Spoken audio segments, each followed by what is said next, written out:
Mhara, hello. Welcome to the show. Hello, thank you so much for having me. It is lovely to have you here. I've really wanted to have you on the show for so long. I'm really pleased. Can you please introduce yourself and let everybody know who you are and what you do and where they can find you? Of course, I'd love to. So my name is Mhara Starling. I am a Welsh witch. I'm an author. I write books, and I love to teach the world about the magic and lore of my culture and my landscape. So yeah, I'm a little bit like a rash. Once you've rubbed up against me, I kind of pop up everywhere, and it's almost impossible to get rid of me. I'm like one of those venereal diseases that just keeps coming back. So if anybody is listening and they've never come across me before, I am so sorry you're stuck with me now. I think I'm most well known these days for running around like a maniac just over on TikTok and Instagram and YouTube, sharing with the world as much as I can about Welsh magic and lore. So I roll down hills talking about how pigs are actually fairies, and that's a true fact, or about how Welsh women used to curse people with their magical tits. So that's probably what people might know me from. But I do also write books and run courses, and I just love to share as much of the magic of my culture as possible. And you were just over here recently, right? Yes, I came over to the United States for my first ever time, which was terrifying. I was I absolutely terrified, but I was it was thinking when I saw you beautiful. here, I thought, why did you come here? I love you, but why did you come here? Oh my gosh, it was an intense trip. We started off, we flew into Chicago, and then drove up through to Wisconsin Dells, which that place is bonkers. I loved it there. And then from there, we headed up to Minnesota. So we spent a lot of time near Minneapolis and the Twin Cities and went to Paganicon, and then ultimately ended up somewhere near Baltimore, just outside of Baltimore, until eventually ending up in Washington, D.C. and New York City. And it was just an absolute whirlwind of a trip. And I met so many amazing people and got to experience so many wonderful things.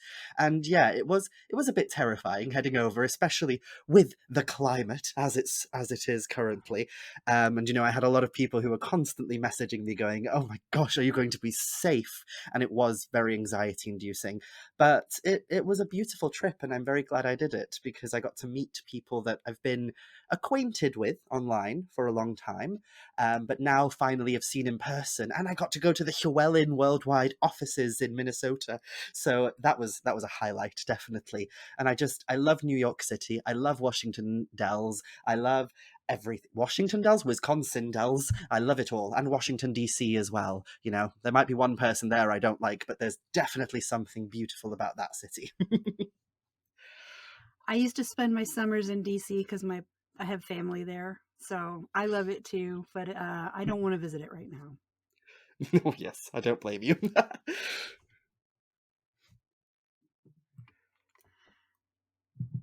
Can you tell me what the word witch means to you when you use it in relation to yourself? So, when I turn to myself and call myself a witch, this is a bit of a complicated question because obviously I speak a different language as my primary first language. My native language is Cymraeg, which most people would know it as Welsh. The Welsh language is a Celtic language, and it's the language that I was raised speaking, which I love. I love the fact that I grew up speaking a different language because it means that when I make a bit of a tit of myself and I say strange things, I can just go, well, English is my second language, so you have to give me a bit of grace. I love being able to do that. But yeah, I went through my entire schooling and everything like that via the medium of the Welsh language. My family predominantly speak the Welsh language as the primary mode of communication. So it's only really in the last, I would say, maybe 15 years, maybe 10 years, 15 years, that English has become a more predominant language that I communicate in, and that's just because I tend to travel the world these days talking about magic and such. And in my native language, I don't really call myself a witch. I call myself a suin raig. And suin raig is a term that is rooted in the magical traditions of our culture, in the very specifically folk magical traditions of our culture. So the practice that I carry out is called suin gyfaredd, and the practitioners of suin gyfaredd are referred to as either suin wraig if you are a female, so suin wraig, a woman who practices magic, suin ŵr if you're a male who practices magic, and suin iedd, which is a third option, which is completely gender neutral. And the translation for those terms, it's like, so suin gyfaredd is the practice, and suin gyfaredd translates to a familiarity or a closeness with the art of enchantment, essentially. So it's those who are familiar with the enchanted aspects of life. So suin gyfaredd is the practice of the enchanted aspects of life. And then those who practice it, suin wraig, suin ŵr, suin iedd, they are a woman who practices enchantment, a man who practices enchantment, and a thing that practices enchantment. So I tend to fluctuate between calling myself either a suin wraig or a suin iedd.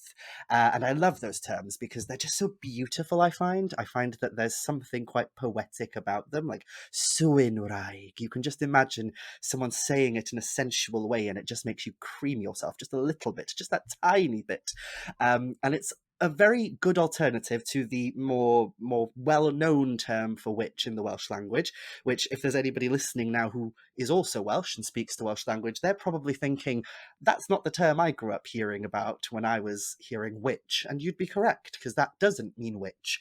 A suin wraig is somebody who practices the art of enchantment, who creates charms and spells and magical recipes and such to aid their community. The term for witch in a more standard setting within the Welsh culture is gwrach, which is not a very lovely term. So, in contrast, you've got suin wraig, which is this almost sexy, sultry, lovely, gorgeous, and magical word. And then you've got gwrach. Gwrach. And it's almost difficult to say that word without making a bit of a face of disgust. And that's because that is exactly the etymology of the word. So, as Welsh people, when we exclaim disgust, when we vocalize that we're disgusted by something, you know how English people, they go yuck or yucky or something, we tend to go achafi or achafi, and you can hear that sound in gorach, gorach, achafi, something disgusting. And that is what the term originally meant. It was originally a word that meant anything that is disgusting and vile and putrid. And then ultimately, it ended up being associated with disease, with sickness.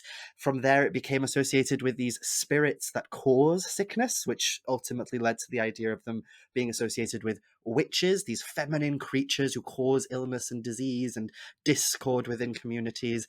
And then from there, it became a slur used against mostly women who didn't fit the mold.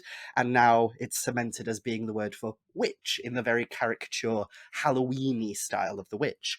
But it doesn't quite match what I do in my practice. So though there's a part of me that wants to reclaim it, because it's like, you know, reclaiming the idea of being called something disgusting and vile and transgressive almost, there's also a part of me that thinks it's sad that that term is very well known across the world. Anyone who learns Welsh will learn that term if they want to know what the word for witch is. But we have so many other terms to describe magical practitioners that get ignored or overlooked. And suin wraig, suinydd are some of those terms. We've also got gwyddan. Gwyddan translates to they who are familiar with the trees, and that describes a magical practitioner. Again, one of the oldest terms in our language to describe a magical practitioner, they who understand the wisdom of the trees, which again is almost linked to the word for druid, because derwydd in Welsh, which is the word for druid, means they who are familiar with the oak, they who are wise as the oak. So there's almost a fitting kind of thing there. And then we have like dyn hysbys, gwraig hysbys, which just means cunning folk and such. So I like to use one of those more traditional terms than gorach, because I would rather educate people about the variety of words we have in our language to describe magic. But of course, in English, I call myself a witch, and I'm very happy to claim that term in English because of the meaning behind it for me. And I kind of define witch in two different ways. There's two primary reasons why I call myself a witch. Number one is because I've always existed on the margins. I've always existed as somebody who is on the outside looking in. And because of that, I've gone through a lot of bullying and harassment for being who I am, not just from, friends at school and such like that, but also from my family, from people who are meant, by default to love you. Being a queer person, being somebody who's a little odd, and also being somebody who's neurodiverse, I've gone through a lot of situations in life where I felt like the outcast, and I feel like the word witch embodies a lot of that transgressive, marginalized outsider person who exists beyond the confines of what is acceptable in society. So for that reason, I take the term witch and I reclaim it as being, yes, I'm a person who is weird and grotty and odd and transgressive, but there's a power to that. There's a power to being that force, that transgressive force in the community. But then on the other side, I think the primary word that emphasizes my relation to witch in particular is the word relationship. And being a witch to me is all about relationships. So as a witch, I very much believe that I am in constant relationship with various different worlds, various different ideas and concepts. So I'm in relationship with the scene world, the community that surrounds me. Even if sometimes that relationship is a little shaky, it's there. I'm in relationship with my neighbors, with my family, with my loved ones, with my friends, and that's one part of the relationship, and that influences my witchcraft. But then I'm also in relationship with the non-human neighbors that I have around me, so the plant spirits, the tree spirits, the entities that exist in the landscape that I commune with on the daily basis, who are seen, they're there, but they communicate and exist in a way that differs to us. And then also the unseen aspects of the world too, the deities, the spirits, the people and the communities that I interact with, who are perhaps not seen by the human eye, by the naked eye, but are very much there and present. So my witchcraft is also very focused on this idea of relationships and my relationality to the world around me. So I suppose if I had to narrow it down, I would say that being a witch to me means standing in my power as somebody who is on the margins, but also understanding and appreciating and dictating my entire life and the way in which I live my life to the relationships that I forge. And I hope that makes some semblance of sense. It all makes sense to me. I love the multifaceted way you told me you answered that question. Gosh. Do you think in Welsh? I'm guessing you do. Yeah, so most of my thoughts, so it's interesting because I went through the majority of my life speaking Welsh as my first and predominant language. So because of that, a lot of the kind of subconscious thoughts I have tends to be in Welsh, and sometimes I understand things better if they're presented to me in Welsh. So like there's little things in life that come up where Welsh is much more, I suppose, useful in those settings. So one thing that really shocked me was that learning to drive, when I was learning to drive and doing driving lessons, I did better when I was thinking in Welsh than I did when I was thinking in English. Because for some reason, when somebody says, go left and take the third exit on the roundabout, my brain can't handle that. And I'm like, oh my God, what is going on? Like, what do you mean? And then I have to translate it and figure it out and have to look at my hands to make the L with my fingers to remember which way is left. But then if somebody says, dos chwith yn fyma a cymera'r trydydd exit allan o fyna, I'm like, oh yeah, I know what that is. That's done. I can visualize it straight away. And I think that kind of shows that the very background of my head is constantly thinking in Welsh. But also because I went to university in England and because now I write my books in English, I feel like it's more of a mixture now. So there are certain aspects of my life where English is more apparent. And one of those places that I discovered recently is witchcraft, weirdly, because most of the conversations that happen online and in witchcraft spaces tend to be very much through that Anglo-centric lens. So when I was doing an interview for a Welsh radio station recently, and they asked me, "What's your practice? Explain your practice to me," trying to think of what the Welsh word for animism and witchcraft and praxis and spirits, and trying to think of all those words that don't come up in everyday conversation with my mother or in school when I was when I was doing my schooling in Welsh. That was like a moment of, oh crap! I think I've really embodied the language and terminology of witchcraft in an Anglo-centric way, which is interesting to discover. Yeah, that is interesting. So you write your books in English, you don't have them translated? Yeah, so I write them first and foremost in English, Hmm. because that's just what I'm used to. And especially because, like I said, I went through my entire education system throughout the medium of the Welsh language up until I was in college, which for us in the UK, college is different to your colleges over in the United States and such. College to us is kind of like the final years of high school for you guys. So it's like that period when you're between 16 and 18 years old. And when I was in college, it was a bilingual college. So we did everything in both languages. Like some of my classes would be in Welsh and some of my classes would be in English. So it'd be a mixture. But then when I actually went to university, which is the equivalent of your colleges and such, that's when I did everything in English all of a sudden, including writing my essays and dissertations because I chose to go to university at Manchester, which is, of course, in England. So that was a real shock to the system, but it helped me kind of get used to writing in English, and especially in a more kind of scholarly manner, I suppose, in terms of, sourcing my references and making sure that I'm writing in a way that is accessible to whoever's going to be reading it. So that helped tremendously. And so when I came to writing my books about witchcraft, I knew I wanted to write them in English. Because unfortunately, here in Wales, a huge portion of the population do not have the privilege of growing up speaking Welsh because of the effects of the suppression of our language that is still very much affecting our culture to this day. So, a lot of regions across Wales do not grow up with an education in the Welsh language, and are not first language Welsh. So, because of that, I wanted to ensure that my books were accessible to everybody who had a connection to Wales, not just outside of Wales, but also within Wales as well. So I wanted to ensure that that was very much on the forefront of my mind when I was doing it. That's so interesting. I just like talking about language. Can you introduce us to your practice a little bit? Do you have any consistent things that you do that you'll share?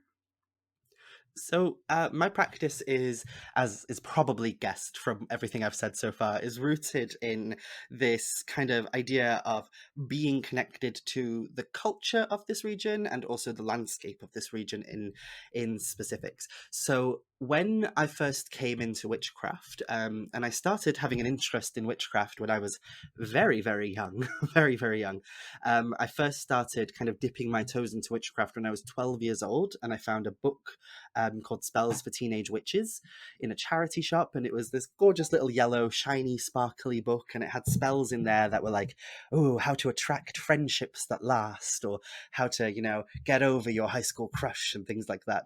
And I loved it. It was so cheesy, so wonderful. And every now and then I go back and read it just to remind myself of how far I've come.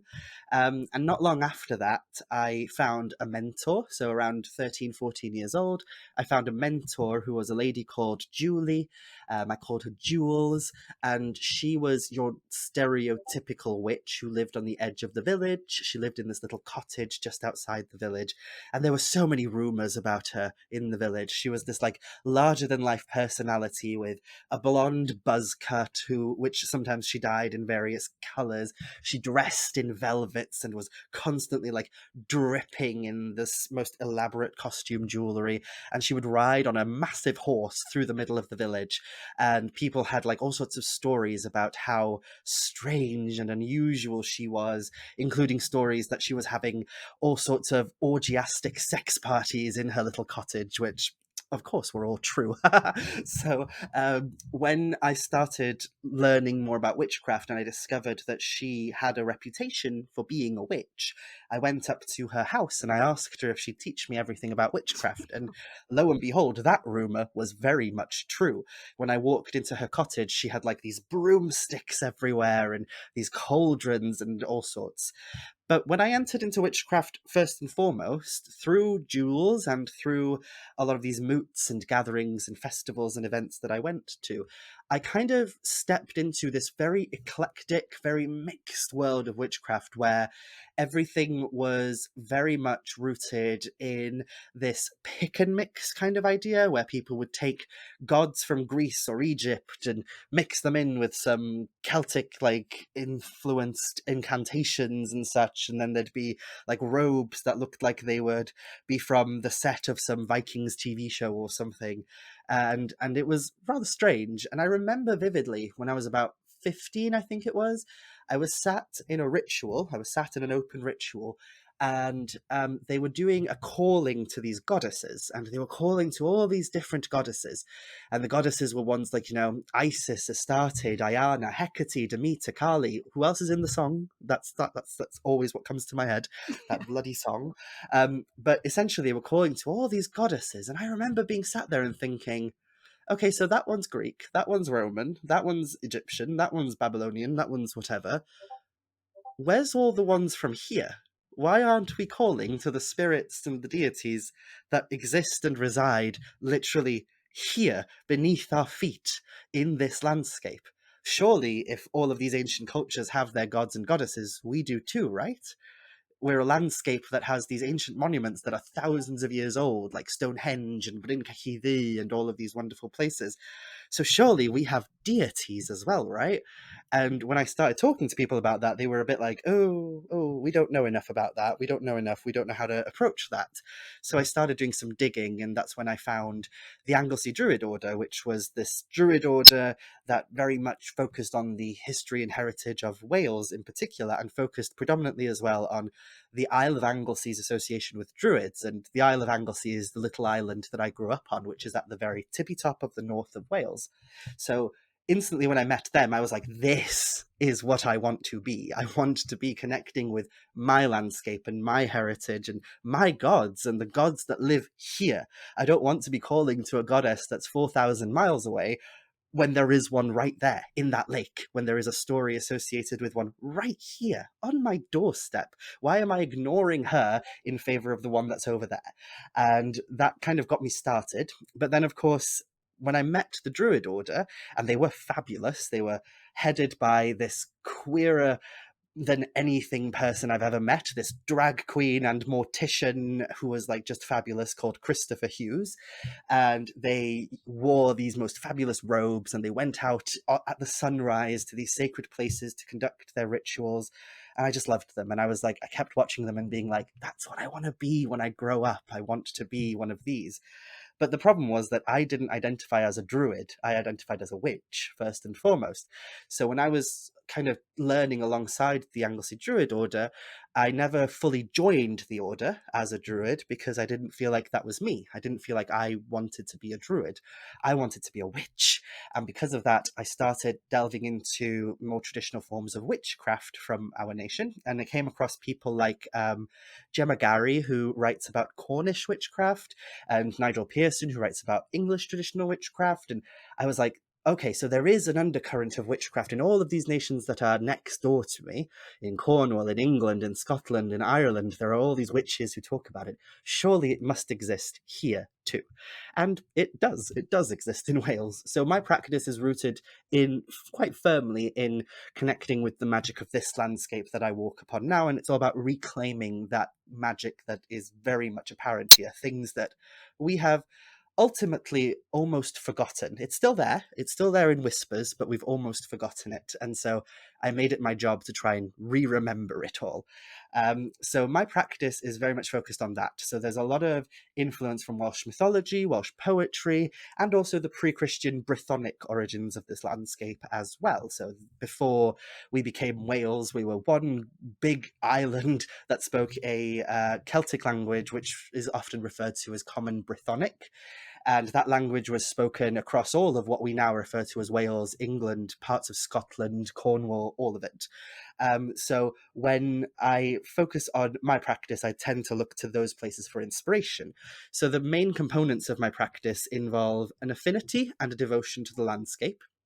So I try and connect with the land as much as possible, try and understand the landscape as much as possible, and seeing the landscape as a living being and not as something that we are supposed to exploit, not as this thing that is separate from us, but instead as something that constantly feeds us, nourishes us, and is part of us and part of our community. So that's a big part of it. Within that, I'm very much in relationship with the spirits of my landscape. So Atulwith Teg, which is our version of the fair family, fair folk, or the fae, as some people might refer to them. They very much feature as a big part of my practice.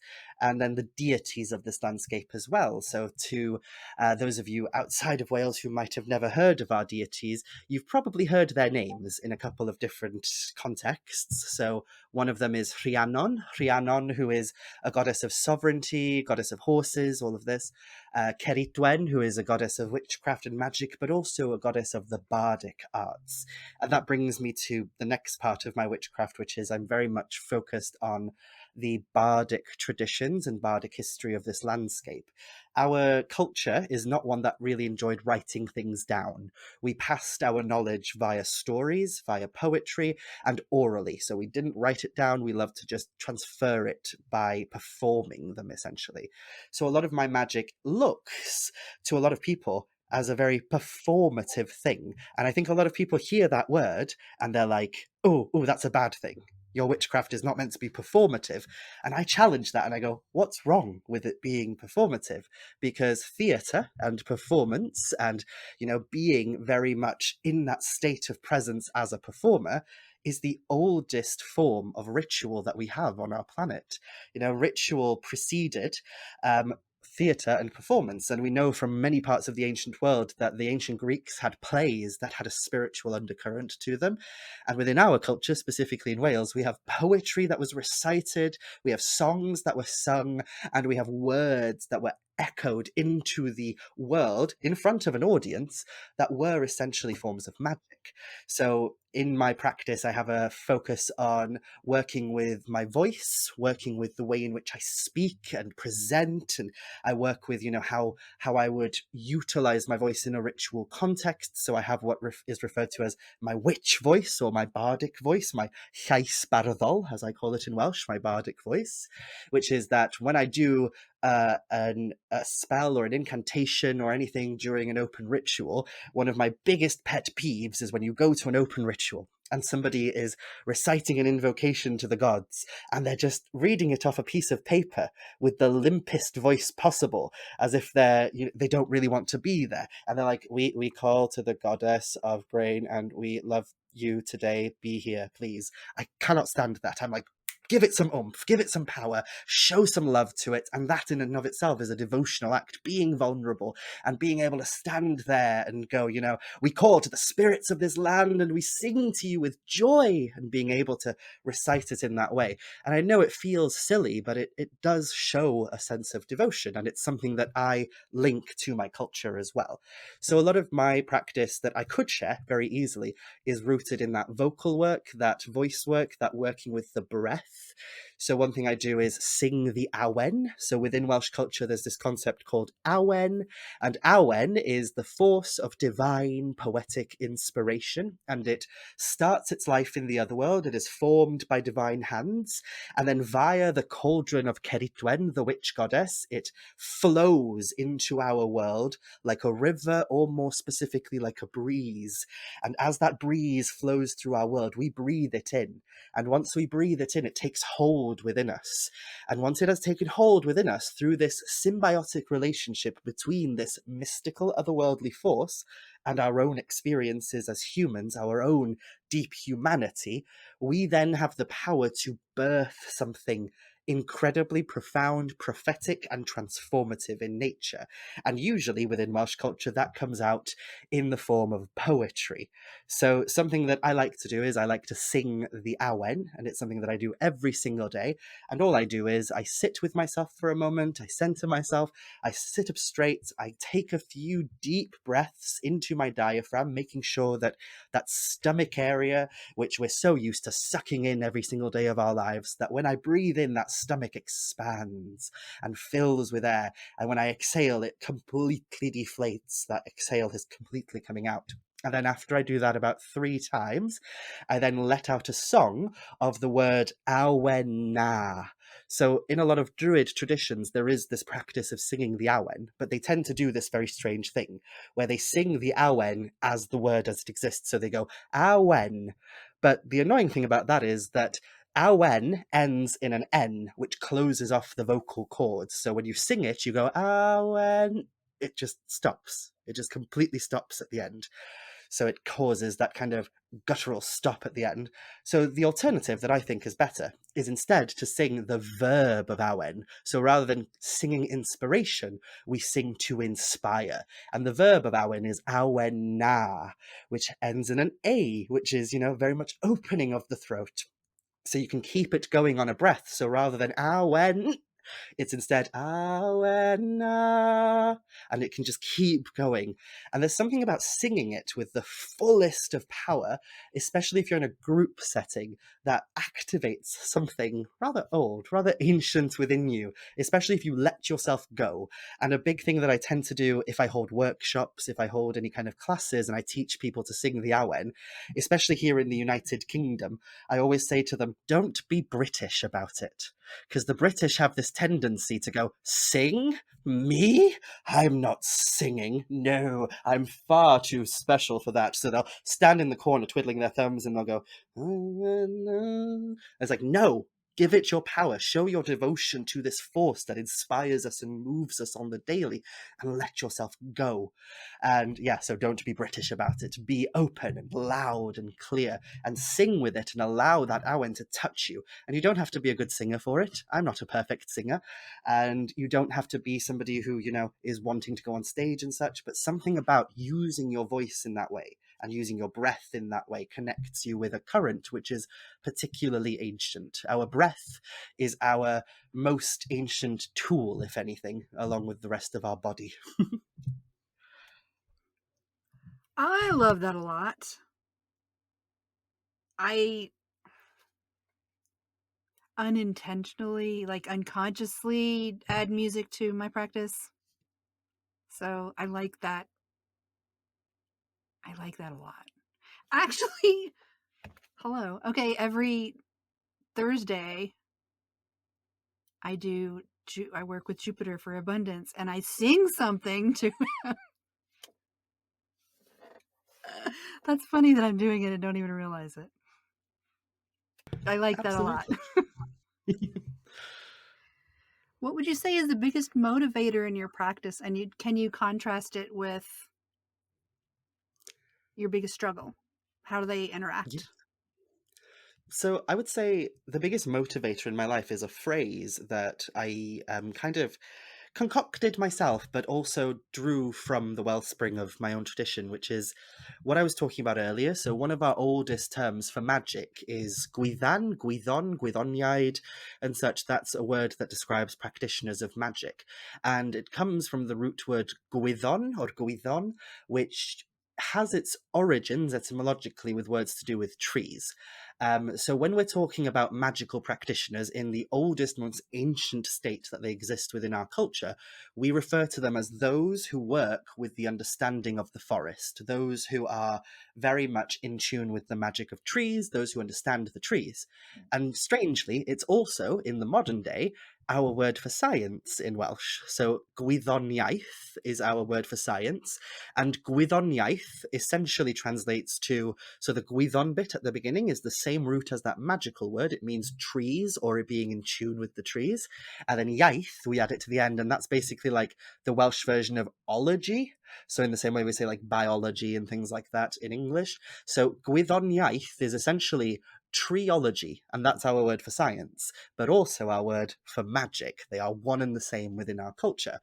And my entire practice is rooted around this motivating idea of living in accordance with the wisdom of the forest, which sounds very out there and very strange, but there is an idea behind it, I promise. So, when we look at a forest and we look at the way in which the forest interacts with one another, we know now through certain scientific advancements that the forest isn't a group of trees which are all sat there separate from one another and just trying to survive in the best way possible. A forest is a network and it's constantly in tune with one another. A forest is essentially a community. It's the most pure form of community. And through all sorts of fungal networks and root systems, they talk with one another and they protect one another and they stand with each other. So there has been recorded instances where trees have protected each other from threats that have come to the forest and such. So my entire practice is focused on this idea of trying to live in accordance with the wisdom of the grove or the wisdom of the forest. And the forest cares for one another. The forest takes care of its own. The forest acts as a full community, and it doesn't matter how diverse it is, that diversity actually brings richness to that community. A good forest is completely diverse. It's a biodiverse area where all sorts of organisms come together and protect one another and exist peacefully together. And I think that's a lesson that we all need in this day and age, is to live in accordance with the trees. And of course, that interacts with both aspects of my being, because I'm a witch, and the oldest term for witch in my language has an association with wisdom to do with trees. But then, since I've grown up, since I've gotten older, I've also joined the Anglesey Druid Order now, so I technically am a druid. And the translation of the term druid is oak wise. A druid is somebody who is as wise as the oak. So it's that two kind of system going on in my life where my druid side and my witch side kind of coalesce within a Welsh cultural context, because they are both working in alignment with the wisdom of trees. So my main motivator is every day when I'm doing my magic, when I'm practicing my devotion, when I'm doing anything in life, I ask myself constantly, am I living, am I working, and am I doing everything that I'm doing in accordance with the wisdom of the forest? And that has really helped me in everyday life to try and live in that way, to try and live in accordance with the wisdom we glean and understand from the forest. And I think my biggest challenge in my practice and in my life kind of goes along with that. And my biggest challenge is disenchantment, the disenchantment that the world can provide us. So we live, or specifically in areas like where I live, we live in a very kind of colonial and capitalistic and almost empirical way of life, where everything has to be quick, quick, quick. There is no slowness, there is no respite, there is no rest. Everything has to constantly be moving and grinding as if we're some machine that's constantly needing to be making money. And if you stop for a second, if you take a breather for a second, then you fail, because you're not making money, you're not going to survive, you're not going to pay your rent, you're not going to be able to live the way that you want to live. So you have to just keep chugging along and keep doing these things. And I genuinely do not believe that we were meant to live like this. We were not meant to constantly be in this state of constantly moving, constantly trying to operate like machines do. And in essence, what that has caused for us as a culture, as a community, as everything, as a society, is that we are completely disconnected from ourselves, but also each other. And the concept of community in and of itself is basically disintegrating all around us. We don't know each other and we don't care, because we're too focused on surviving. We're too focused on our individuality, our need to be unique, but also our need to survive and thrive in this world. And that separates us from that wisdom of the trees, the wisdom of the forest. Rather than being these cohesive groups of communities that stand by each other, we are instead just constantly screaming into the void, because we're not allowed to live the way we do. And I do have moments where the busyness and the constant hustle and bustle of the world, and the way in which I can't live in alignment always with the wisdom of the forest, that sometimes knocks me out of my practice and disenchants me. And I think in those moments, it's important that we do find the enchantment that still exists in the world, and remind ourselves that we can, if we so wish, return to that state of being. And strangely, within Welsh culture, when we feel off balanced, off kilter, the term that we use to say that we need to return to a balanced state of mind is a phrase that is essentially door de nôl at fy nghoed, door de nôl at fy nghoed, which translates to return to my trees. So to return to a balanced state of mind is to return to my trees. And that, I think, just sums up exactly how I try and counteract that disenchantment. I remind myself when I reach those pits of disenchantment where I just feel like the world is grey and cold, I remind myself that I need to return to my trees. Dwi angan ddod yn ôl at fy nghoed. I need to return to my trees. And that can be, on a metaphorical level. I need to return to align myself with the wisdom of the forest. But it can also be literal. Just go to the forest, for goodness sakes, because the forest knows how to treat you. The forest knows how to heal you. So yeah, I try and live in alignment with the wisdom of the forest. And my biggest challenge is not allowing the disenchantment of the everyday world to drag me down. Okay, I'm going to show a little bit of my ignorance here. When you visited, was there any place here that was like the forests where you are? So do you mean like physically, or do you mean like more of Yes, a spiritual? So physically. physically, a little bit. So when we were in Wisconsin, I felt like when I was along the Wisconsin River and I was there with all the trees, there was this feeling of connectedness. Like I almost felt like I was at home again. The weather was very cold, so that was something that felt almost at home. But at the same time, everything in the United States just felt bigger. Like everything was, it was as though I was in a forest. So for example, we were walking along the river at one point just outside Wisconsin Dells, and we came to this place where the river kind of, two rivers almost coalesced together and came and joined, and there were these cliffs going down to the river, and there were these great big trees that were growing. And for a minute it felt like I was in Coed Newburgh, which is a forest that is just down the road from where I grew up. But at the same time, it was almost like I was looking at this forest that I grew up near, and it was like blown up to grand proportion, and everything was much bigger. Like somebody just expanded it hugely. And that was like a bit of a whoa, shock to me. The roads are so wide, and I think there were moments where I felt almost at home, but at the same time, I was constantly just that little bit aware that I wasn't quite in Kansas anymore. I was somewhere else, and I loved that, which is a strange phrase to say, isn't it? Not in Kansas anymore when I was in America, but you know what I mean. I wasn't quite home anymore. So that was a strange one. And one of the kind of strangest things I think that I had to reconcile when I was in America was the way in which the is it highways, the highway system works and such. Because when we were driving from one city to the other, you would see nothing because you're just seeing road and kind of Hmm. maybe a couple of fields and trees either side. Whereas here, you can't do that. Our roads don't work like that. We constantly have to meander through all the towns, all the cities, everything. And people always make fun of the Brits because we say like, "Oh my gosh, I have to drive from this city to this city," and they're like, "But your nation, the United Kingdom in and of itself is so tiny. That's nothing compared to like how much we have to drive in the United States." But what I think people don't realize is how long it takes us to just go like 200 miles in the UK, because there are no direct straight roads that take you through that 200 miles. You have to go around the mountains, around the towns, around the villages, through the bends, cross the river, and you have to do it in such a zigzaggy manner. Whereas in the United States, it just felt like the majority of my time on the road was just boom, like a direct torpedo being thrown from one city to the next.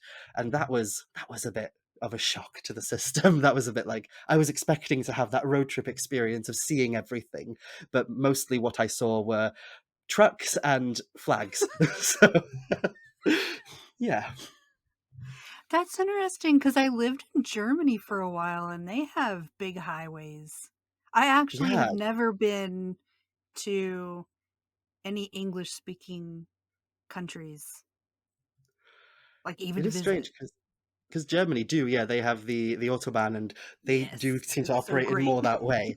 But we, for some reason, we have a few. Like, if you want to travel between like my island and the northeast of northeast, never northwest, the northwest of England, we have like the A55. But even that, it's just a dual carriageway system of two next to each other, and that's only from like Anglesey down to around the northwest of England, and then it stops, and you have to go onto another road. And in order to get from that road to another kind of highway system, you have to go around all these little roads, and it's insane. So yeah, it was kind of nice because it meant that we could get places quicker, but at the same time, I hoped that I could get to see more of the United Yeah. States when I was there. And I just didn't feel like I did unless I was actually there, unless I actually was in a town or a Mhm. city or whatever. Yeah, it is like that. Oh gosh.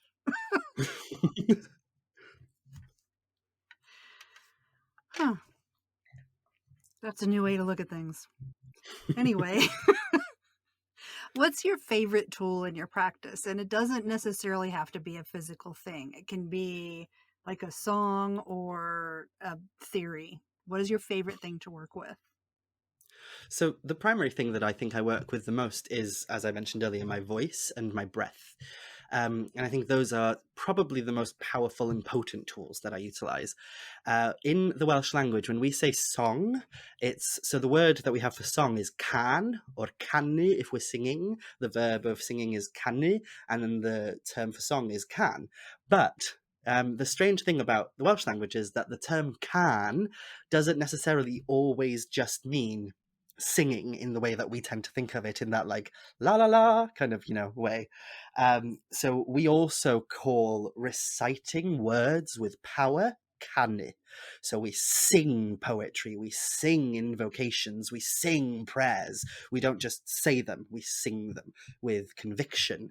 And that's very much rooted in our entire cultural understanding of ourselves, because even in our national anthem, we call ourselves Gwlad Beirdd a Chantorion, which translates to a land of bards and singers. We literally embody that into the very being of our essence, into the very That's essence so of our being. good. And I love it. And so my voice connects me to that force of awen, that comes from the other world, that comes from Anwfn. And in Old Welsh tradition, it's stated that awen, which is the force that inspires us to sing, to recite our words, to create prophecy, because that's the other thing you can sing. You sing prophecy as well. And the word for prophecy in Welsh is daroganu, which you hear that word singing in there, canu, ganu.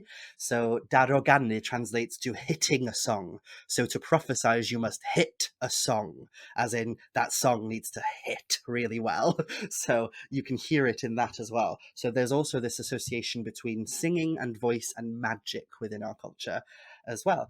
And I think when I try and like recite any invocations, any spells, anything like that, I definitely try and sing them as much as possible.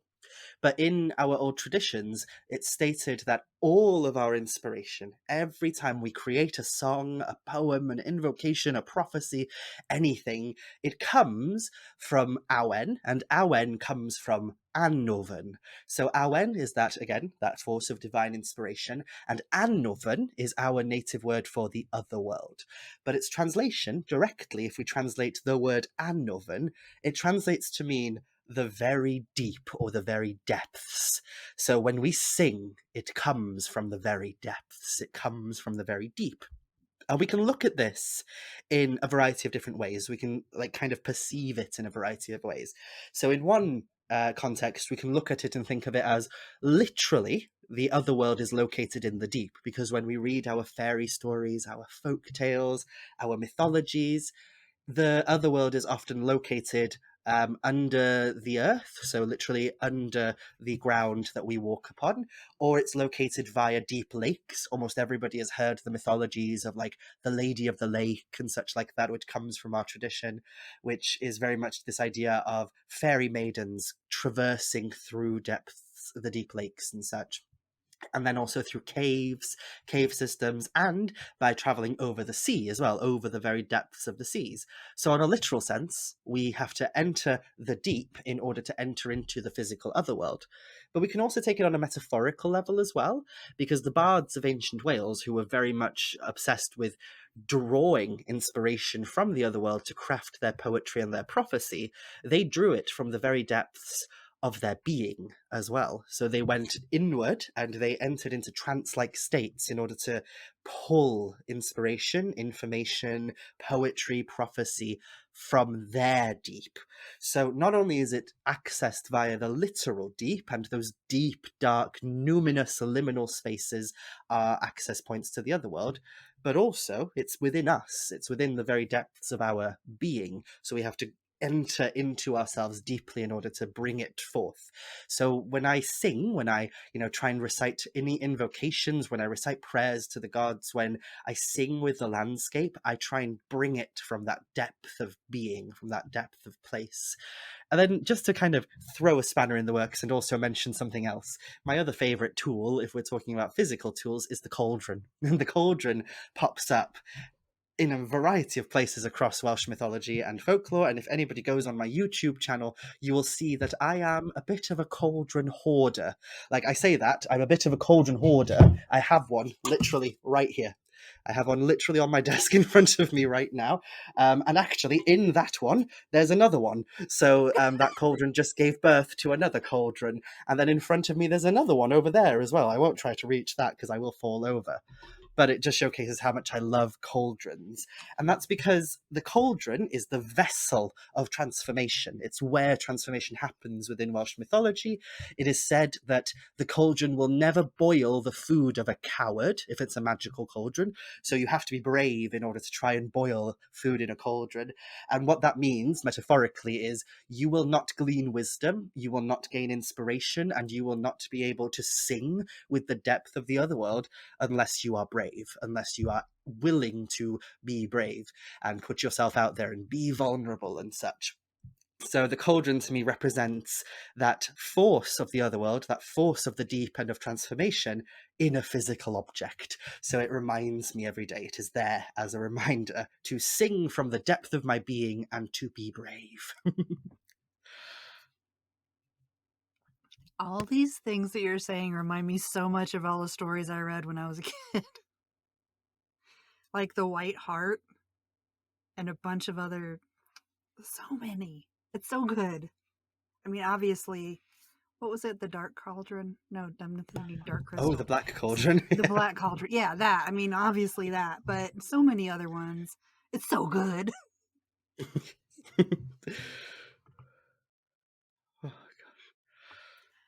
Is there anything you wish was discussed more in the magical community? Oh, so I think I will kind of toss something out there that might get some people annoyed, but I think one thing that isn't talked about enough is the inherent queerness of magic and witchcraft in general. And I say that as an openly queer person. I say that like that. And I think when I say it, people assume what I mean is that the powers of witchcraft, the powers of magic in general, are inherently like, LGBTQIA plus in some ways. But no, I mean queer in the broadest sense of the word now. I mean queer to mean that which does not conform, that which does not bend to the will of our usual communities and cultures and such, that which exists in almost opposition to anything that is normative. And witchcraft is inherently queer in that way. And I think we forget this because a lot of our traditions, a lot of our practices, a lot of the things that get written in books and published by big pagan publishing houses have come to us directly through this very mid 20th century lens, through this very mid 20th century lens, which, was where we saw the rise of things like Wicca and such. And this is not a Wicca bashing moment. I'm not Wicca bashing. I'm just saying that I think we forget how much of an influence that era, around 1950s, 1960s, Britain specifically, England specifically, how much of an influence that culture had on witchcraft as a whole, especially because a lot of the big publishing houses published books that were influenced by those traditions. And because of that, witchcraft has this personality that it presents online and such nowadays that can be very rooted in very strict binaries, that can be very rooted in very strict ideas of masculinity, femininity. Oh my gosh, I can't speak. And this idea that is almost restrictive in its nature rather than explosive in its nature. And it doesn't match my perspective and my experience of witchcraft. To me, witchcraft is very much a reflection of the world in which we live. Witchcraft is very much akin and attuned to the way in which our reality and our natural world operates. And our natural world is weird. It is queer, it is weird, it is out there, it is strange. It cannot be conformed, it cannot be, stuffed into a very neat and pretty box. It completely defies any idea of trying to be something that can easily be understood. It is something that is full of contradiction. The natural world, when you try and shove it into these neat, narrow boxes, it laughs in your face and it tells you, you are wrong. I'm going to show you 70 million contradictions to what you're saying. If you tell me a tree is this, I will find you 5 million examples of how actually it's this. And that's the way the natural world works. The natural world defies our need, our incessant need, especially in Western culture in particular, to try and shove things into boxes. And to me, that is so queer. That is so out there. It's so weird and it's so wonderful and magical. And I wish there was more of a conversation going on about that inherent queerness that is apparent in witchcraft, that very inherent tooth and claw of nature and of the wilds that is witchcraft in its entire form. And we see this reflected even in our oldest mythologies. So, speaking from my own culture, when we read our stories, our stories were preserved by Christian cultures, and even they couldn't restrict the weird qualities that was going on in our stories. So, there's a story in the fourth branch of the Mabinogi, for example, which is one of our primary myths, where there's a woman who gives birth to a child, but she didn't have sex, not really beforehand. She just stepped over a magic wand and two children fell out of her. But one of those children was a unfertilized fetus, essentially. And the person who picked up this unfertilized fetus was a man, and he took it and he placed it in a chest at the edge of his bed, and he basically brought it to life, which in and of itself is almost like a metaphoric way of saying he carried the child and he gave birth to it. But he's a man in the story. And we have these two characters in this story. One is a woman who rejects motherhood and rejects the roles that are placed upon her by the standard idea of what it means to be a female at the time. And then we have this man who essentially carried and nurtured a child to birth by placing him in his magical chest and such. So it's like, we read these stories and there are these queer themes going on. And in that same exact story, there are two brothers. One of them is the same man we were just talking about, but there are these two brothers who do something rather nasty and vile. And the king of the region, who also happens to be a wizard, decides that their punishment for this vile act that they carried out is that they are both going to be transformed into animals, and they are going to mate with each other, and they're going to create numerous babies with each other. And these are two men who are also brothers. So we have an incestuous relationship and two men who also create life after being transformed into animals. No need for that sense of polarity. They just create babies with each other just because the story tells us. And these themes are heavily queer coded, and yet they've been handed down to us and remembered in Christian manuscripts. So even the Christian scribes who were kind of writing these stories down, which are much older than Christianity, but they were the ones who scribed them onto manuscripts for us, they couldn't even avoid putting in those very queer themes that don't conform to our very kind of narrow views of gender, of sex, of sexuality, of all of these things. And it just shows us that our oldest ancestors understood that the world was weird and could not be confined into strict binaries and strict black and white views and ideas. And I think my witchcraft reflects a lot of that. I try and reflect it in my writing, but it can be a bit hard. And I'm very glad that there are better authors and better writers and better creators out there who are doing that, who are talking about these things. But it would be nice if it was being spoken about by a few more people as well. There's this obsession lately within the queer community of writing books and talking about witchcraft and saying that we need to queer our craft and queer our practice. And I always say, do we? I think it's already queer. I think it's already there. I don't think we need to, add a few LGBTQIA plus terms into our witchcraft to make it queer, because it already is. It's already there. We definitely need to deconstruct those very cis-normative, heteronormative, and very binary views that are embedded into witchcraft in general, that obviously are the effect of that 20th century, 1950s British mindsets. But at the same time, we need to also accept that witchcraft already has this transgressive and outwardly queer aspect. So, yeah, that's one thing I wish we spoke about more.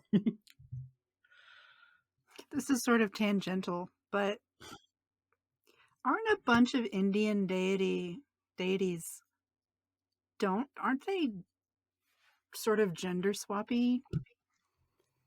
Yeah, we see it in a lot of ancient cultures, and it's something that, I think we need, again, more deeper conversations about that as well, about the nature of deity, because we're a little obsessed with defining our deity as gods and goddesses, the divine feminine, the divine masculine, when they obviously do not conform to such ideas. They can transcend that idea very, very easily. They can switch, they can change, and they often do. And another thing we see in a lot of ancient cultures, and I think this is important because as an openly trans woman who does exist within the witchcraft sphere, I unfortunately do come across a lot of transphobia in witchcraft. And yet, there are so many ancient cultures which so many pagans claim to turn to for wisdom and experience and such. But there are so many ancient cultures who revered those who do not conform to the binary understanding of gender and sex in general. People, there were priests and priestesses and priestesses back in the ancient world that honored and devoted themselves to gods who would, if they existed now in the world that we do, probably be labeled as transgender. And yet we don't call them that in the past because those terms are new to us, are somewhat new to us. They're only about 30, 40 years old. So we can apply those terms to them because we would understand them in that way in our context. And I don't think that people acknowledge that as much either, that, a lot of queer identities that exist nowadays are not new. They've been here, and it seems that in a lot of parts of the world, they have been sacred and part and package of these sacred traditions. I'm looking at you, Norse stuff. Loki and a bunch of other stuff. I can't remember the ones I was thinking about in India. Maybe Kali, and I don't remember. It's not my pantheon, so I just sort of know about it. So we're going to come back to now. Have you taken any steps to build local community, like in-person community? And if you have, do you have any resources to share in helping other people do that? Yeah, so before I kind of put myself forth as an author and somebody who tried to, like, teach about the magic of my own culture and such, my primary focus in life was to build community in my local area, or attempt to build community in my local area. But of course there's not that many resources out there for us, not as much funding and such. And there is this tendency within a lot of places across the world where people will complain that a community doesn't exist, but then they're not willing to actually support that community when it does start building itself up. And so I ran into a lot of those challenges and such. But I built quite a lovely community. I started my own moot, I started my own gatherings, I run my own classes, and I tried to organize things in that way. And then COVID hit, then the lockdowns and such hit during the pandemic, and that kind of eradicated a lot of the work that we'd done. The space that I used to do gatherings and such in, which I had a really good deal with the person who run that space to hire it out for these events, that closed down, sadly, because of everything that was going on with COVID and such. And so when we came out of the lockdowns, I was a bit bereft because it felt like I didn't have that sense of place anymore. And then that's when I joined the Anglesey Druid Order, and now I try and do as much as I can to give some acts of service to the order to try and grant my presence to them as much as possible so that we can build community. And we do have that community in place now, which I love. I absolutely love that we can have those spaces to come together and such. And nowadays I'm very busy, so I don't have always all the time to do all those things that I did, and I wish I did. But my advice to anyone out there who wants to build community is just do it. Just put yourself out there and do it, even if it starts. So when I was younger and I lived on the island, I actually was part of a moot, which is what we refer to as pagan gatherings. I don't know if it's the same across the world, but we referred to it as a moot. It was basically a monthly gathering where people would come together to talk, to discuss. Sometimes there'd be a theme, sometimes there'd be a speaker, but it was essentially a place for people who were like-minded to come together and feel at one with, in a space where they wouldn't be judged for anything that they said. And that moot that we started on the island actually took place in a friend of mine's living room. We started it off just going into their living room, having cups of tea and chatting, and then it grew and expanded until eventually we could afford to hire out a space to do it. So it doesn't need to start by, hiring out the most elaborative space, by doing the most elaborative things.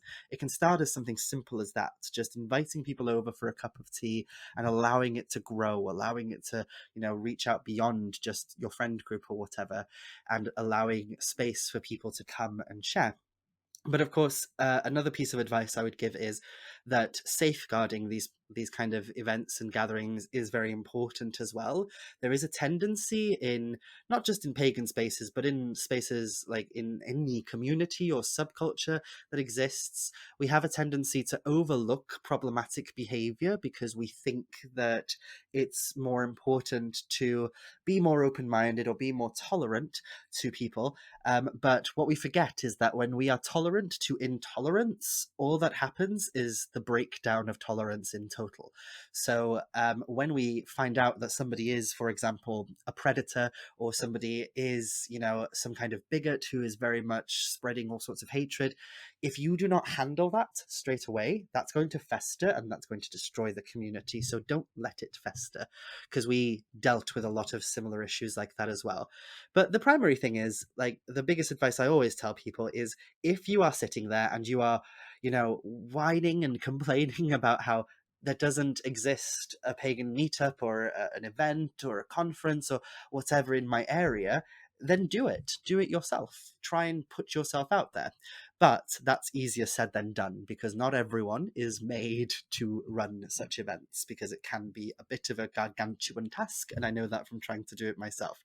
So if you are able and you have the spoons and you have the availability to do it, then please put yourself forward, because we need people who are able to. And if you're not, if you're the type of person who doesn't have the energy to do and arrange these events, then support the ones that are going on around you, because people need the support, trust me. So yeah, that's the only advice I could really give. So I'm going to take a second to say, if you are in Tucson, I am looking, especially the east side of Tucson, I'm looking to start a meetup at the library on golf links. So reach out to me, please. Please reach out to me. We need to be having in-person meetings. Just read what I have. Think about the 3 biggest influences on your practice. And I would like you to, whether it's people or pets or deity or a book, whatever, thank them for the influence they have on your practice. So I think the most obvious one that I need to bring up first is, in and of itself, my own culture and the upbringing that I had. And through that, the people who actually shared that with me, the people who opened my eyes to it and such, are people like my teachers in primary school. So when I was 6 years old and just starting out in school, and I told my teachers that I had an interest in mermaids and fairies and witches, and they dragged me over to a corner of the library which housed books on the Mabinogi, on Welsh mythology and such. So, I'd love to extend my thanks and my gratitude to the stream of tradition which has carried these stories down to me, but also the teachers and the people who opened my eyes to it as a child. That very much, first and foremost, has been the biggest influence on my life, especially because I grew up, as I mentioned right at the beginning, I grew up as a bit of a weirdo who existed in the margins and never fully felt like I was allowed to feel proud of my being and my heritage and my place in the world. I never felt like my Welshness was good enough, even though I spoke Welsh and I grew up in Wales and all this. There was still this voice in the background that was like, "You don't fit." So it was through magic and through this stream of tradition that I finally found the courage to say, no, I am allowed to feel proud of all this, and I am allowed to feel like I fit in all of this as well. And if I don't fit, then I'm going to make myself fit. And so it's with thanks to all of that stream of tradition and those teachers who led me to that, that I'm even here today talking about any of this. The second kind of influence that I think I have to extend my thanks out to is my old mentor, Jules. Jules, who was absolutely batshit crazy, who was off the walls, you know, loved a cake. She absolutely threw me into enchantment. She would take me to these ancient burial chambers where we would sit and stargaze under full moon nights, and then we'd perform rituals and magic, and she'd turn to me at the end of the ritual after this extremely ecstatic and beautifully magical experience, and she'd say to me, "Oh, we need to ground ourselves now." And I'd go, "Oh, okay, how do we ground ourselves?" And she'd say, "The easiest way to ground ourselves is to eat something." And I'd go, "Okay, what shall we eat? Ritual food?" And she'd go, "Do you fancy a trip to McDonald's?" And I'd be like, "Huh." Yes. Then the Yes. sacred trip to McDonald's after ritual. And it's become a thing now where I can't go to a really intense ritual without craving McDonald's at the bloody end of it, which some people think is a travesty. But to me, because Jules is no longer with us, she's no longer on this earth, she died a couple of years back. I see those moments as moments where I remember her vividly in my practice. The moment when ritual comes to an end and all of that magic starts to dissipate and you're starting to feel that ritual hangover, and then suddenly I just want a double cheeseburger. Oh my gosh. So those moments bring me back to her. So I'd love to thank her for that. And then the other influence is, of course, another person who has been hugely influential in my life, which is Christopher Hughes. Christopher is the head of the Anglesey Druid Order, but I know him as the fabulously openly queer druid that I met at a pivotal turning point in my life, where I was told constantly that you could not exist in this world happily and be queer, that you could not do those things, that in order to be an openly queer person, you had to live a life of depression, of repression, of all sorts of self hatred and loathing. And then I walked into a ritual space, and there he was, just living his life openly and joyously as a druid, as a death professional, and as a drag queen. Death, druidry, and drag, those three things that made him all that he was. And he showed me that you can live in accordance with the spirits of your land, in accordance with the stream of tradition that we have been handed down through our culture's legacy, and you can also be a larger than life queerdo who lives brightfully and colourfully. Is brightfully a word? I don't know, but it is now. So he showed me that life can be explosively colourful and also incredibly magical. So it's those three influences, that stream of tradition and my teachers, my mentor Julie, and my current teacher who's still around and still inspiring me to this day, Christopher Hughes. Those are the three things that I think, the three inspirations that keep me going, and that I would say are the main things that constantly keep my cauldron overflowing with joy. Jules sounds like I want to be her. Yes, she She's was goals. insanely beautiful. I love her. Loved, but she's still here. She's still influencing me in everyday life. Both of them actually sound like I would want to model myself after them. Now that you have talked to me and seen what I'm like how I am to talk to and heard the questions, who do you think I should have on the show? Who would be fun and interesting to have on? Oh gosh. Well, I definitely would suggest Christopher, as I've already mentioned him so much during this show. I think you would absolutely love him. He's essentially just a slightly more masculine version of me who is also very open to talking about the magic of his culture. But one thing I think about Christopher that's really interesting is that he is known publicly as the druid. He's the druid guy, because he runs a druid order. But he is, and don't tell the Druid Order that I told you this, but he is a witch as well. He is very much a witch, and he will tell you that openly. And it's a criticism that we get as a Druid Order, the Anglesey Druid Order, that we're a little too witchy in our druidry, but it's something we wear with pride. We are very witchy in our druidry. But beyond that, Chris has a breadth of experience in life that I could never even possibly try to emulate because he has lived such a full and just weird life. So he, like I mentioned, he started his life as a death professional. He was a mortician who worked in the mortuaries, who treated the death, who dealt with the dead. Then, of course, he's also a drag queen. He is Wales's most famous drag queen. He's on the television as the prima like drag queen of our culture. He has his own television show and such. And then also lately he has retired from working professionally as a mortician, but he still works within the death industry because he is trying to bring human composting to the UK to try legalize the human composting process. And because of that, he's also been on television in a documentary series doing that. And through all of this, he is also a hugely successful author and writer within the field of druidry and witchcraft. And I have no idea how he does it all because I am like so tired just writing my books and doing my silly videos. So how he has the energy, I don't know. But he, I think, would have a very interesting perspective on witchcraft and life in general. I would love that. I would love that. Is there anything else you wanted to talk about? Anything I didn't ask you, or anything you wanted to ask me? Anything happening with you that you want to promote?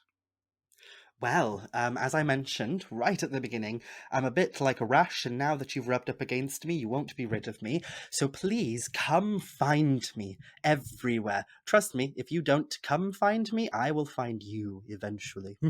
So I do run courses online via my Patreon. So please come and find me via my Patreon if you'd like to learn more from me. Sometimes we get a little chaotic and we get a little strange, but I also have so much that I love to share about the magic of Wales. And even if you don't have an interest in Welsh witchcraft and paganism specifically, it'll be quite surprising for you to realize that so much of contemporary paganism and witchcraft as it exists today has been influenced by Welsh culture. And our influence can be seen in so many different places. We've influenced Wicca, traditional witchcraft, druidry. So if you're in any of those kind of circles, you will find some Welsh influence in there somewhere. So if you're interested in learning more about that, come seek me out. Beyond that, my books, oh my goodness, I've got 3 now. So my first book, Welsh Witchcraft, is already out now and available wherever books are sold. My second book, which is better than the first one, I think, Welsh Fairies, is also out wherever books are sold. They're both published by Llywelyn worldwide. So yeah, you can get them literally anywhere, absolutely anywhere. I personally suggest you call your local bookshop or library and ask them to order them in. And then my third book, Pagan Portals, a Mabinogi, which is all about the wisdom and the enchantment of Welsh mythology, published by Moon Books. That one is releasing in just a few days from when we're recording this podcast, so probably by the time you're listening, it's already out there. And you can look that up by just searching either my name or by searching Pagan Portal's Mabinogi, which is spelt Mabinogi, I think. I'm not very good at spelling. So do have a look out for that if you're interested in something that is easily accessible, smaller, affordable, and easily digestible to get you started on learning about Welsh mythology. But beyond that, come find all my free stuff too. I've got YouTube videos, I've got TikTok videos, I've got Instagrams, I've got all of these things, and also a podcast of my own, which I post very sporadically to, but it's there nonetheless. So come find me. I am literally everywhere. And beyond all that, I am probably coming to a venue or event near you soon. So I love to talk and share my talks and my presentations at conferences and events, and I've traveled to most parts of the United Kingdom and even to the United States now. So you might find me one day and we might bump into each other. I hope so. We can go get McDonald's. Yes, sacred McDonald's trip. So I have kind of a nerdy question. When you say the name of that publisher, there's like an H sound. Is the double L, does that have an H sound? Yes. So the way that most Americans say the name of my publishing house is Llewellyn Yes. Worldwide. And that's a Welsh name. So Llewellyn Worldwide actually has its origin in Wales. Its founder was a Welshman, and his last name was Llywelyn. And in Welsh culture, we say it's Llywelyn, and that double L makes a hy noise, hy. But the strange thing is, and this is what some people always ask me, is there's two double L's in Llywelyn. So why do I not pronounce the second double L the same as the first one? And that's because the spelling of Llewellyn that you see on the side of my book and such is the anglicised version of the name. The original spelling of Llywelyn was double L E W E 1 L YN. So it would have been pronounced in Welsh Llywelyn like that. But when it was anglicised into when people travelled to the New World and they had to put their name down on documents, they changed it to that spelling, which you see on the side of the books nowadays. But we, as Welsh people, still say it the traditional way that it would usually be spelled. So Llywelyn, we don't say Llywelyn, we say Llywelyn. So yeah, it's always a bit of a party trick, because when I went to the Llywelyn offices, they were all like, "Tell us how to say the name," and I was like, "Okay, let's teach you all." I had a very tiny little baby intro into pronunciation with the I can't remember the name now. The Silver Tree, the woman who wrote those books. My brain With has gone. Bran, and he had a white dog. I don't remember. But those books. And they were like, the G's this and the two L's and W's mean something else, and it's very wet sounding. Remember that part. Oh yes. I think your language is so pretty. I love it. Oh, thank you. So I have two more things to ask. Well, more than that, technically, but two more things in this case. Thing number one is please recommend something to the listeners. It doesn't have to be witchy at all. Whatever you are into this week, whatever cool thing you're recommending to your best friend, recommend it here too. Oh, goodness. Well, currently, what could I recommend actually? I'm trying to think now. One thing I would recommend to people, and this is something that I've been kind of passionate about for a long time, but it came up this week because of an event I went to. And that is that when you are learning, and this is a witchy thing because apparently my life revolves around bloody witchy things these days, but when you are studying witchcraft, when you are learning witchcraft or paganism, polytheism, animism, any of it, the learning doesn't always need to come in the form that we have always been kind of hardwired to believe learning must come in when we grow up in, in the UK, in the United States, in most of Western Europe and such. We are taught that learning comes in the form of reading, of listening to podcasts, of watching videos, watching lectures and things like that. But sometimes learning comes from the most, unexpected of places. And the most unexpected of places that I learned something really valuable about some of my local magical traditions in the past couple of weeks was actually by sitting in a living room, which was my grandmother's living room, and listening to my grandmother and my mother having a conversation about the strange characters and the strange things they used to do from my village. So specifically, I learnt about a woman who used to live in the village who used to cure all sorts of different illnesses by creating these little strange potions which looked like green slop. And in talking to them, it set off alarm bells in my head. I was like, this sounds incredibly magical and witchy. So let me dig deeper into this. And I found out that that woman was essentially a 1970s and 80s version of a cunning woman who used to help people heal their arthritis and their warts by mixing a certain mixture of herbs and such. And through talking to various people in the village who had connections to her, family members and such, I actually learned the recipe, but I've been sworn to secrecy. I'm not allowed to share it with anyone. But Oh it man. means that I have now learned an element of local tradition. And this mixture isn't just, like local herbalism. It's not just mix these herbs together and it works. There's also words you have to recite over the potion, the concoction. There's also like little things you have to do, like you have to leave it out at a certain time of the week so that it absorbs the rays of the moonlight and such, which sounds so pagan and neo-pagan and witchy to me. But this was something that she was doing, and she never called herself a witch, this woman. She was just somebody who enjoyed helping and healing the community. And I learned that just by listening to a conversation between my mother and my grandmother, and then taking that information that I learned from them and going out into the community and talking to some of the elders in the community, some of the family members of this person that they were talking about. And now it's going to be part and package of my practice that I have it at my disposal. When one of my friends or one of my relatives complains now about their arthritis or their wart on their nose, I have something that I can turn to, which is inherently magical and yet something that I learned not from a book, not from watching a YouTube video, not from, going to a $600 class or something like that, but just from listening to people in my community. So learn about your local law, learn about your local people, get to know your community and go out there. So that's my recommendation, is talk to people, which I know is terrifying. So Yes, it is. try it. I like that. Okay, yay. Finally, will you tell me a story? It can be a A story from story. your life or a story that you enjoyed from childhood. Oh my goodness. So I'll tell you a little bit of a spooky story. So growing up on the island, we had a variety of ancient monuments, of ancient things that were just constantly littering the landscape.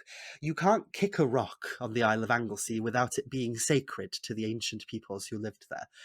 And this was something that I took for granted when I was younger. And I remember we used to go to this nearby town, Holyhead, it was called, Caergybi, and we used to always go shopping. And then directly after doing our shopping, we would go and we would get some fish and chips, and we would drive with the fish and chips in our little bags, and we would go to a nearby beach, and that beach was called Porthdavarch, and Porthdavarch was this beautiful little bay, this beautiful little cove, and we'd park up next to the beach no matter what the weather was. It was usually at night too, so you couldn't see much, but you could hear the waves of the sea. And we'd park up even if it was blistering wind and rain that was just pouring down, and we'd sit there in the car as a family and we'd eat our fish and chips. But when you go down the road from the town of Holyhead down to this cove, this little beach called Porthdavarch, there's a little section of the road where things get a little creepy. And on the right of the road, there's this huge standing stone. Looks almost identical to the ones you see in Stonehenge, maybe a little smaller, just one lone standing stone there.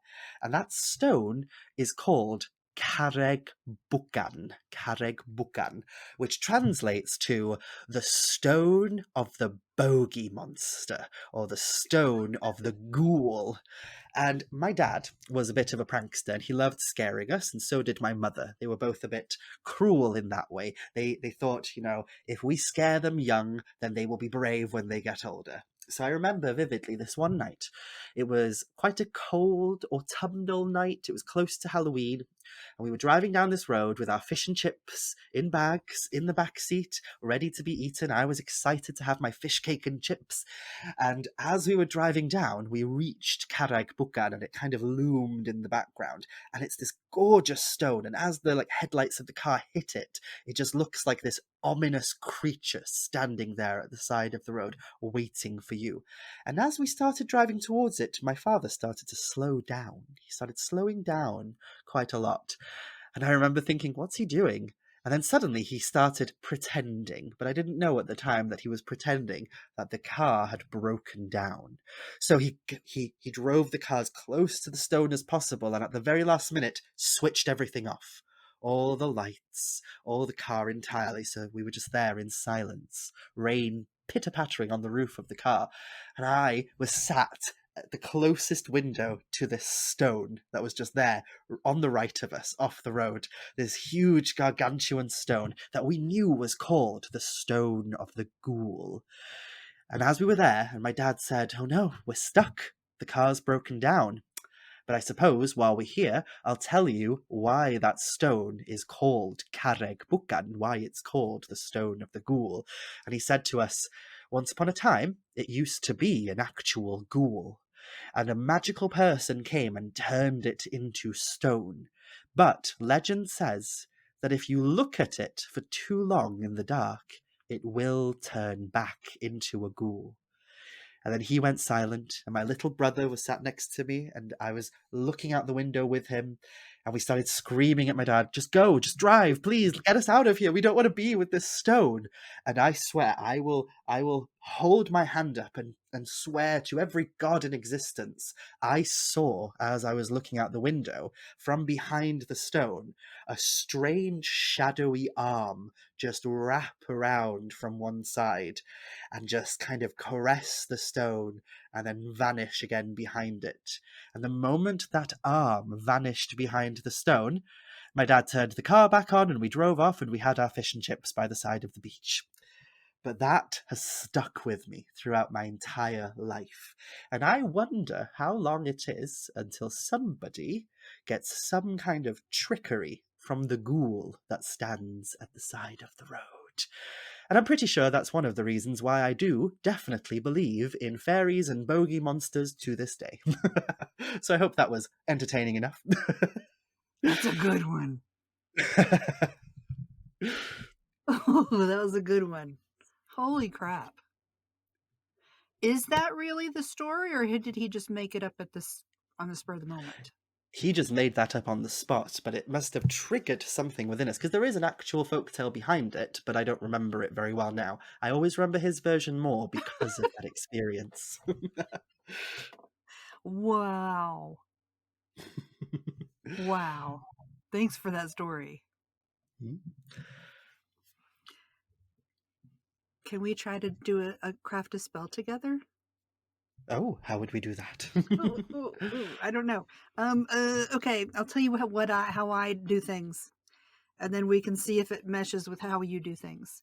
So if I need to do something, like if I'm going on a trip and I want to be protected on the trip, then if it's the car, obviously I'm going to do something with the car. But if it's like I'm going on a flight, then I might grab a feather that I find outside. I have chickens and we have, birds. So I'd grab a feather and maybe some cactus spines, because I live in Arizona and there are tons of them. Maybe there are these really tough weeds that live here, so I might grab one of those and say, okay, can you please help me by donating some of your determination to stay alive? So that sort of thing.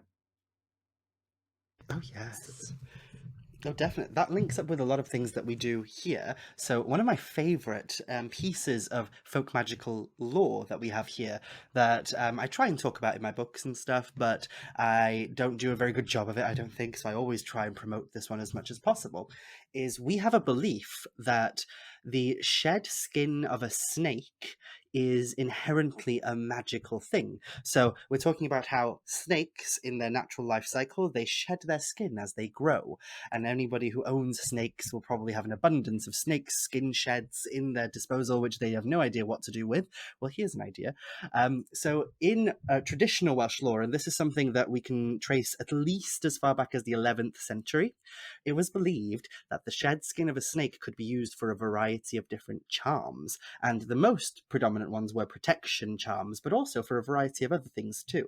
It could be turned into a powder in order to create like this substance that worked as a lie detector. So if you sprinkled it over the head of someone, they were incapable of telling a lie.